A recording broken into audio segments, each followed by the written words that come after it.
কোথাও যাওয়ার সময় হলে ব্যাগ প্যাকিংয়ের সময় কি নেব কি নেব না এই ভাবতে আমার অর্ধেকটা সময় চলে যায়।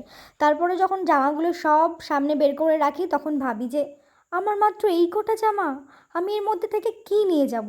মানে এটা সব সময় মনে হয়। আর সত্যি কথা বলতে আমার জামার সত্যিই খুব অভাব, আমার জামার খুব একটা বেশি কালেকশন কোনো সময় তোমরা দেখতে পাবে না। কারণ কি বলো তো, আমি যখন একটা জামা কিনি তখন আমার জামার যে কালেকশানগুলো আছে সেগুলোর থেকে দুটো জামা আমি কাউকে না কাউকে দিয়ে দিই। আমি পুরনো জামা আমার ঘরে রাখি না। আমাকে কেউ যদি বলে যে দিদি 6 মাসের পুরনো জামা তুমি বের করে দাও, আমি কিন্তু দেখাতে পারবো না তাকে, কারণ আমি সেরকম জামা রাখি না। তো এটা হচ্ছে এক প্রবলেম।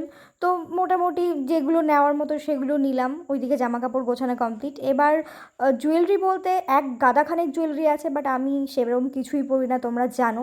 তো এখান থেকে এই যে এক জোড়া এরম ইয়াররিং, আর তার সাথে এই যে সাদা পুঁতির মালাগুলো, ব্যাস এগুলো নিয়েছি। আর তার সাথে সানস্ক্রিন, ব্রাশ, পেস্ট, টুকটাক যেগুলো লাগে সেগুলো নিয়ে নিয়েছি।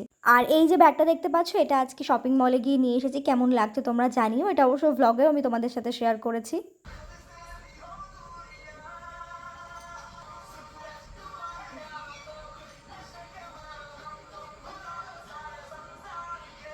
আগের ভিডিও ক্লিপটুকু দেখে কেউ কিন্তু হাসবে না, আগে থেকে বলে দিচ্ছি। কারণ আমার যখন মন খারাপ থাকে তখন আমি এরকম করে গান চালিয়ে দিই, একদম দুমদাম যা মনে হয় আমি নেচে দিই আর কি। তো যাই হোক, ফাইনালি আমার ব্যাগ গোছানো কমপ্লিট। তো কোথায় যাচ্ছি সেটা জানতে হলে তো ফলো করতে হবে।